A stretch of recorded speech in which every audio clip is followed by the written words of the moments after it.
Is it possible to furnish and decorate an entire room without buying anything new? Well, of course it's possible, but will it look like a hot mess? Or can we create a beautiful and stylish space, incorporating only used furniture and thrift store finds? Well, you're about to find out.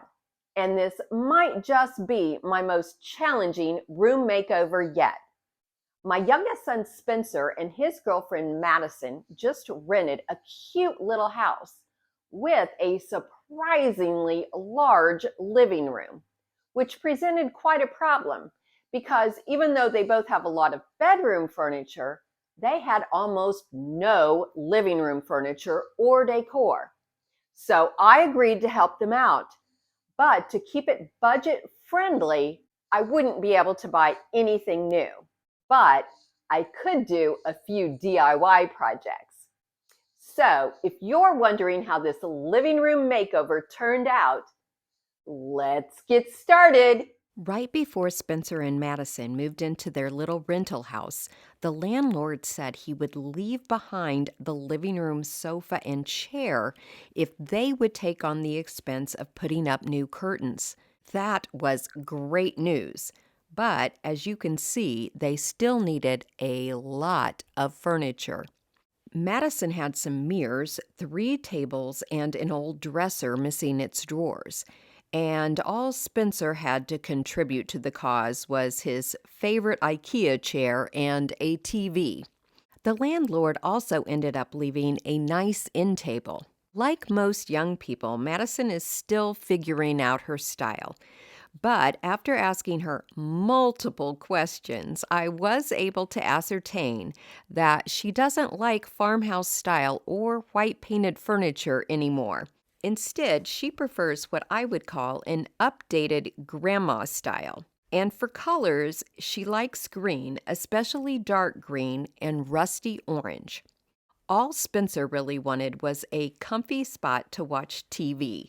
So he wanted the sofa to be close to the TV stand. To begin filling up the room, I headed to my basement storage room to see what furniture pieces might work in this space. I chose this thrifted round coffee table to anchor the seating area and to take up some empty floor space. I thought Madison's black table would make a great entry table since they don't have a foyer. These houndstooth chairs have been stored in my basement for at least 10 years. We used them in our previous home, but I just never found a good spot for them after we moved. Although they aren't the same shade of green as the sofa, I thought they'd look fine as long as they were across from each other. I loved this round thrift store table between the 2 chairs. And I brought this live edge end table from my basement to go next to the sofa. Just to be sure that I had the best possible furniture arrangement, Madison and I put sliders under everything and moved the sofa to 3 different possible locations. Although I did like option 1, option 3 was best for TV viewing, which, remember, was Spencer's only request. Once I settled on the arrangement of the large pieces, we began removing the furniture we didn't want.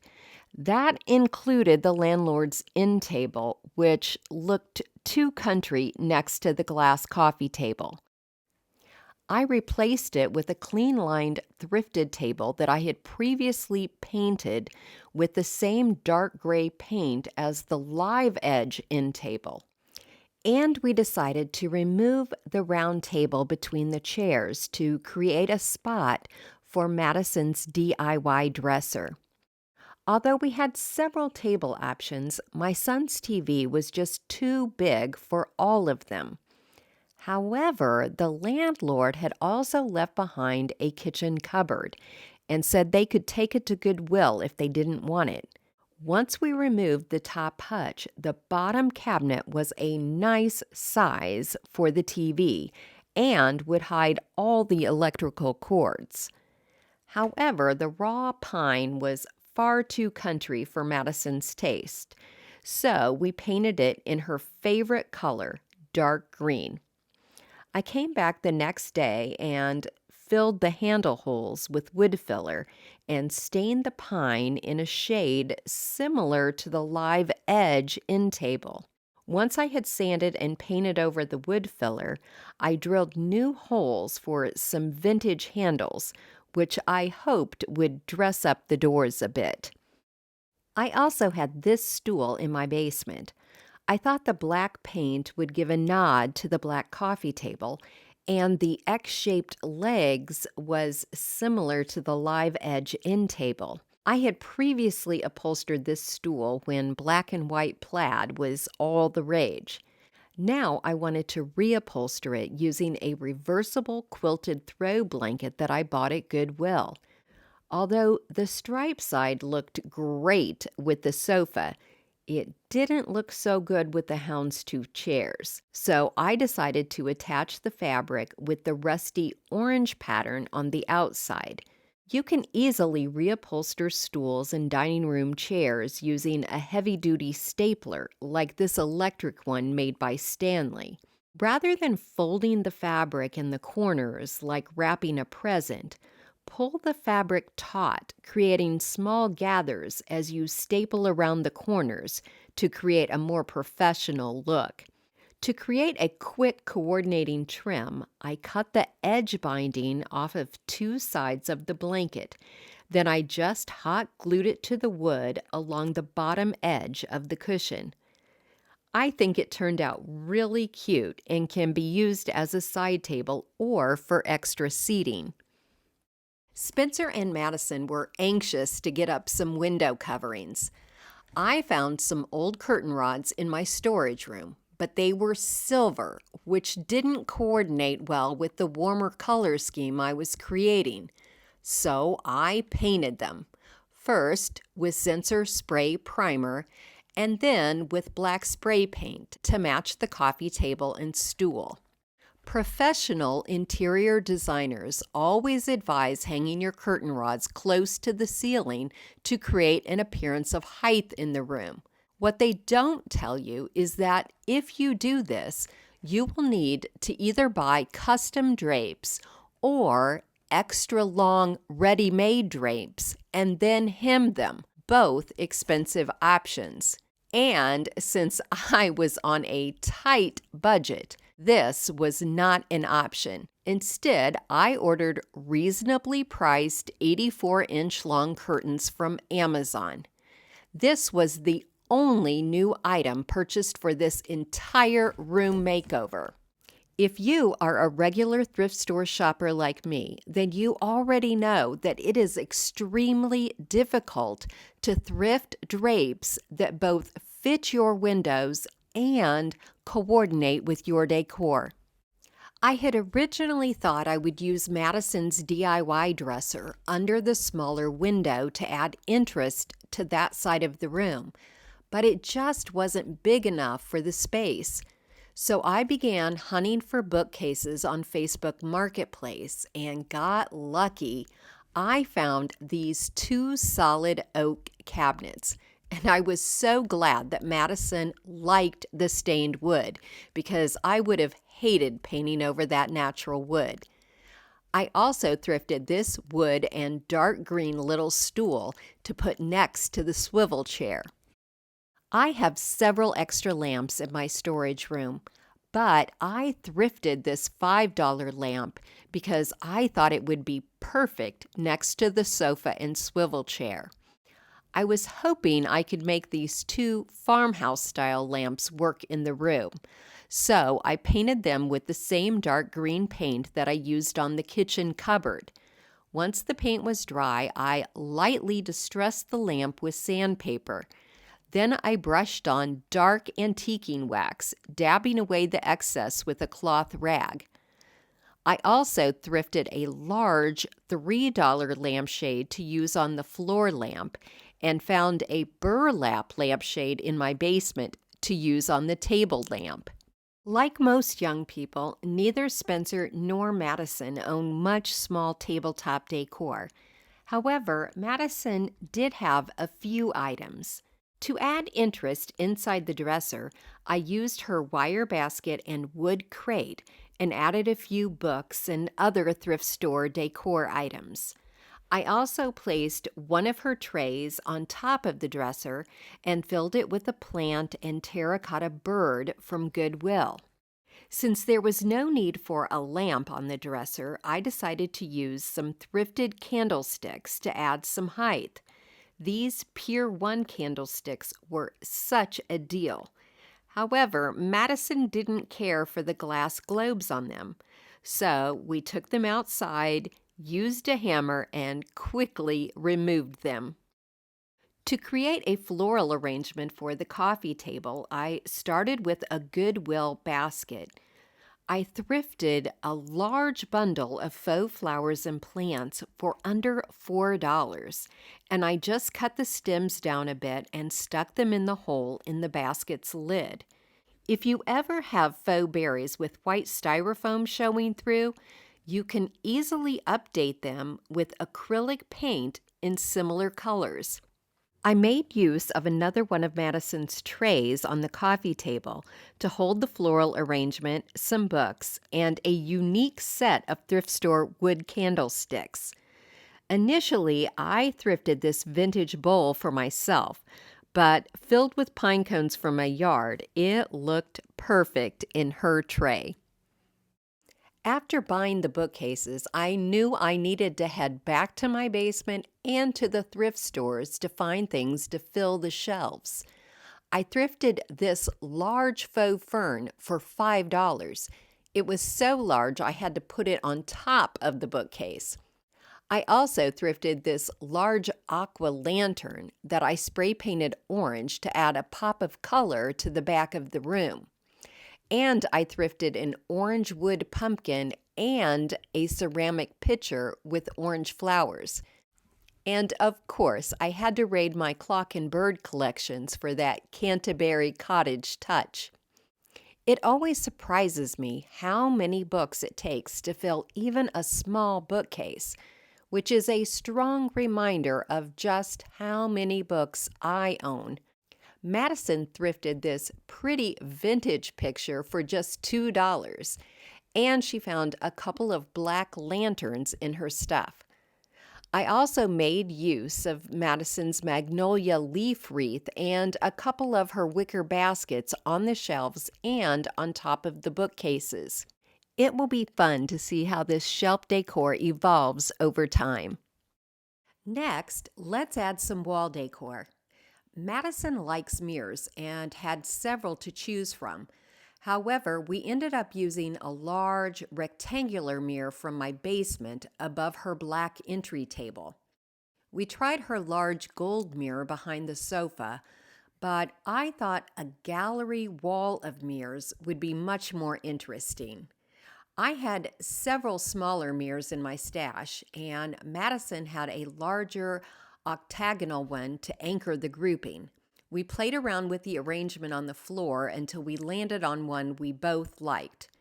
Then I just began adding one nail and one mirror at a time to the wall. I've seen people who cut out paper patterns when creating a gallery wall, and I even tried it once. But seriously, who has time for that? I'd much rather move a nail than waste time cutting out paper patterns. I tried hanging this brown floral print at the end of the wall, but instead hung it on the opposite wall. Next, I tried this beautiful oil painting.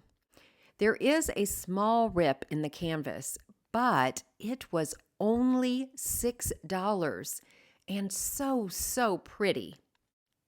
These two vintage prints with green mats looked great on the right side of the TV. And to finish off that wall, I placed a hanging basket with stems on the left side with one of the remaining small mirrors. To add some soft texture, I used several of Madison's throw blankets around the room, and she had plenty to choose from. Reminder to self, do not buy Madison a throw blanket for Christmas. I gave them some pillows from my stash and thrifted a few more. I also decided to make a couple pillows using the small quilt I had thrifted. I reversed the fabric on the back sides to give Madison even more options. When making pillows, I sewed 3 sides and the 2 ends of the 4th side, leaving a small opening in the center of the 4th side. After I stuffed the pillow, I hand sew the opening closed. However, if you don't sew, Gorilla hot glue sticks actually work remarkably well. After I made 2 small pillows, I still had a piece of quilt left. I folded over the edges and then folded them over again, ironed the folds down, and then did a zigzag stitch over those folds to create a finished edge. Madison actually liked the idea of putting it over the back of the swivel chair. Very grandma chic. Before calling the room complete, I made one final trip to Goodwill for a few finishing touches, and I got really lucky. I found a wicker vase and a wicker basket that would fill in a couple empty spots. I also found this decorative gift box. It caught my eye because Madison had just recently asked where she could put a Kleenex box. I cut out a small rectangle in the box lid using a metal ruler and an X-Acto knife. Now she can put her Kleenex box wherever she likes. During the final reveal, Spencer and Madison will be sharing their thoughts on how the room makeover turned out. Starting out, I was worried that we couldn't fill the space and that it would look weird, just given the size of the room and what we had to work with.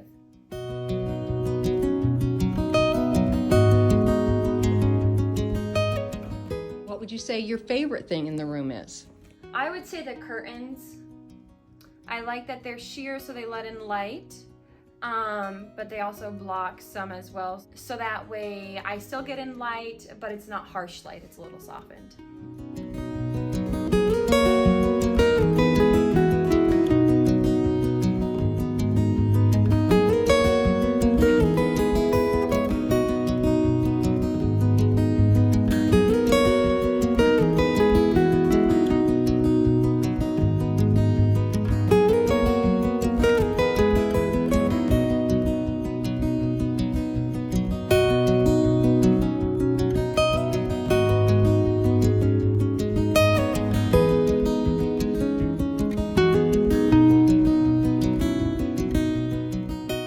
I think the bookshelves are probably my favorite thing. I like the mirrors as well, and I really like how everything just kind of comes together. A lot of green, but not too much, but it just seems like everything meshes very well.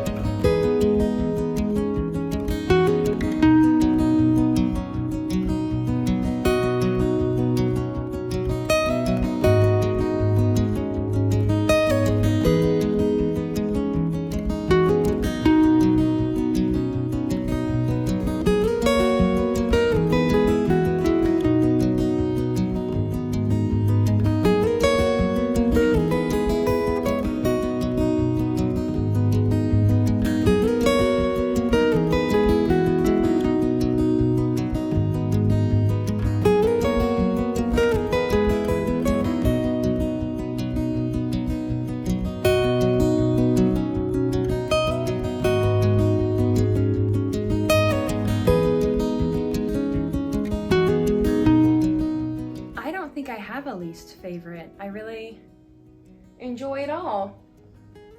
I don't know, just everything comes together and it looks good. Thank you so very much for watching today. And if you enjoy room makeovers, here's another video I think you'll like.